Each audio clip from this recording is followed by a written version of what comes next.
The Philadelphia Phillies returned to action last night in Philadelphia against the Los Angeles Angels. Unfortunately, they came up on the losing end in that first game back from the All-Star break. It looked good early on thanks to a couple of home runs, but they lost that ball game 6-5. Jesus Luzardo was on the mound, didn't have his best stuff. The offense couldn't really get things going yet again with runners in scoring position, just like a lot of times during the first half of this season. That's what happens. You lose ball games if you can't score, if you can't hit when you need to hit. And that happened last night to the Angels in that 6-5 loss.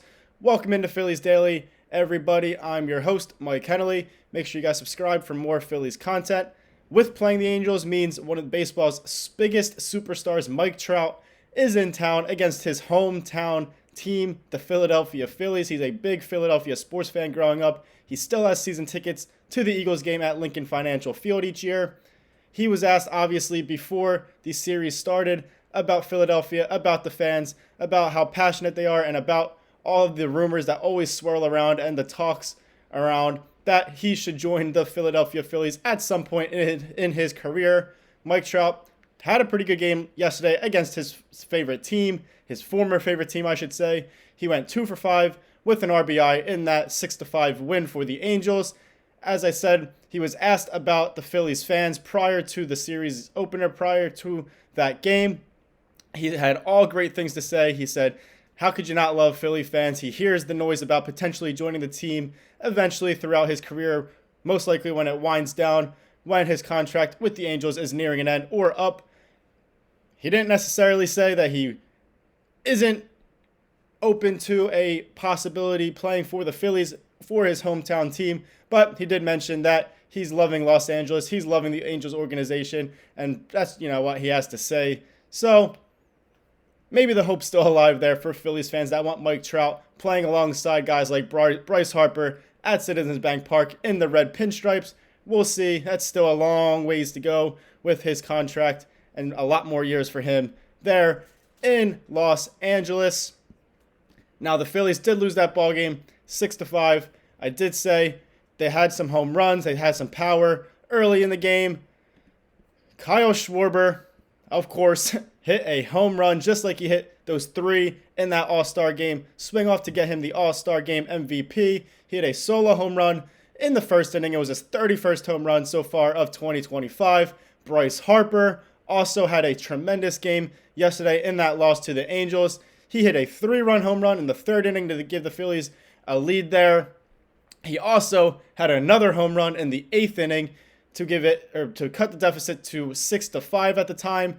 The Phillies were trailing 6-4. Bryce Harper's second home run of the game made it 6-5. Unfortunately, it was a solo home run, and the Phillies ended up losing 6-5. He also had a double in the 5th inning, so 3 extra base hits, including 2 home runs. He's now up to 12 home runs with those 2 yesterday against the Angels.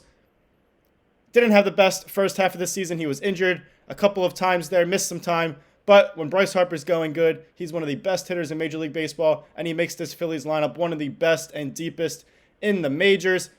So hopefully that was a good sign of things to come here for Bryce Harper and the Phillies offense. Even though they lost that game, Bryce Harper is pretty much the team's catalyst, their X factor heading into this playoff push and into the postseason. And the Phillies really need that because their offense has been struggling way too much inconsistently throughout this season.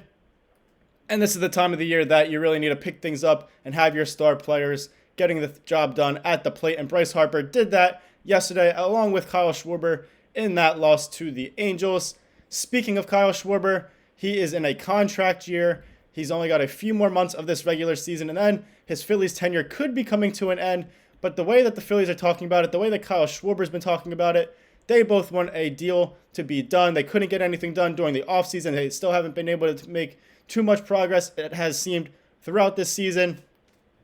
But before this series against the Angels, John Middleton, the Phillies owner, was asked about Kyle Schwarber, about his current contract talks, discussions, and the possibility of re-signing Kyle Schwarber. And John Middleton, as well as with the entire Phillies organization, has nothing but great things to say about the Schwarberian. They are interested in re-signing him.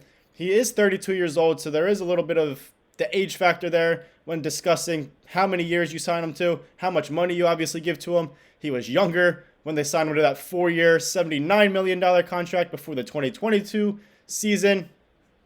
So it's hard sometimes to give out that many years to an older player, but Kyle Schwarber, he is one of the best power hitters in Major League Baseball. He's really turned into a very good all-around hitter compared to just a few years ago when he was really kind of home run or bust, strikeout, just walk, kind of spreading the ball around the field now, getting more base hits and all of that fun stuff. He's a great leader. He's a great clubhouse guy. He's a great guy for the community. My opinion, he's the number one priority this offseason. You make sure you lock down Kyle Schwarber for a new contract. And if this year hasn't proven that they should do that and hasn't proven how important he is to this team in the lineup, then I don't know how Kyle Schwarber can prove himself anymore to the city of Philadelphia and the Phillies organization. Switching things up here towards the end of this video as we near this July 31st trade deadline. The Phillies are going to be players, as I say, pretty much every video I've been making for the past month or two here. I've been talking about trade rumors, trade targets, if there's a fit, if it's not a fit for the Phillies. They need bullpen help. They could use upgrades in the offense, particularly in the outfield, but definitely the bullpen. And they are going to be all over that bullpen reliever market for high leverage late inning relievers. One of those guys could be Minnesota Twins reliever Danny Coulombe.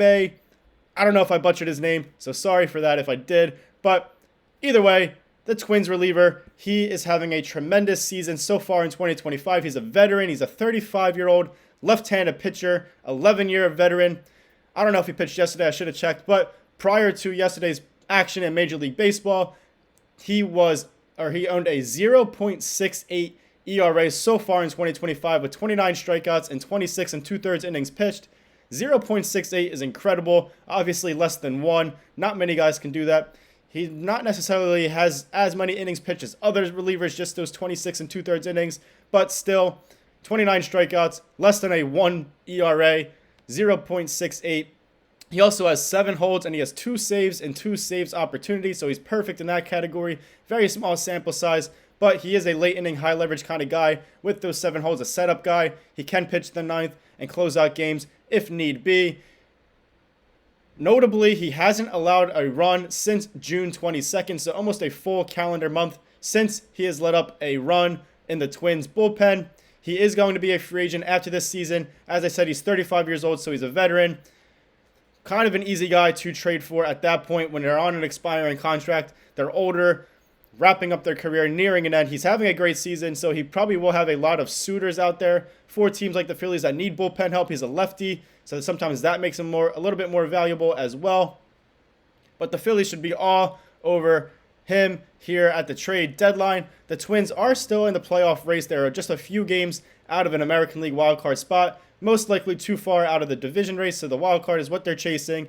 They were 2 games below 500 entering yesterday's action. Again, I'm not sure. I didn't check. I should have. I don't know if they won or lost yesterday or what happened, but they were a few games out of a wildcard spot. They were 2 games below 500. They could be sellers at this deadline, and a guy like Danny Coulombe could be on the Phillies' radar, and they definitely should be interested in him, as well as other late inning, high leverage shutdown relievers to help shore up their biggest weakness of 2025 and give them a way better chance of making some noise in the playoffs and trying to win their first World Series since 2008. Thank you guys for watching. I hope you guys enjoyed this episode of Phillies Daily. I'm your host, Mike Hennelly. Make sure you guys subscribe for more Phillies content. Like, comment, share, all that fun stuff. Hopefully the Phillies can get back on track today against the Angels in the second game of the series, get a win, and move into tomorrow on Sunday looking for a series win. Again, thank you guys for watching, and as always, go Phils.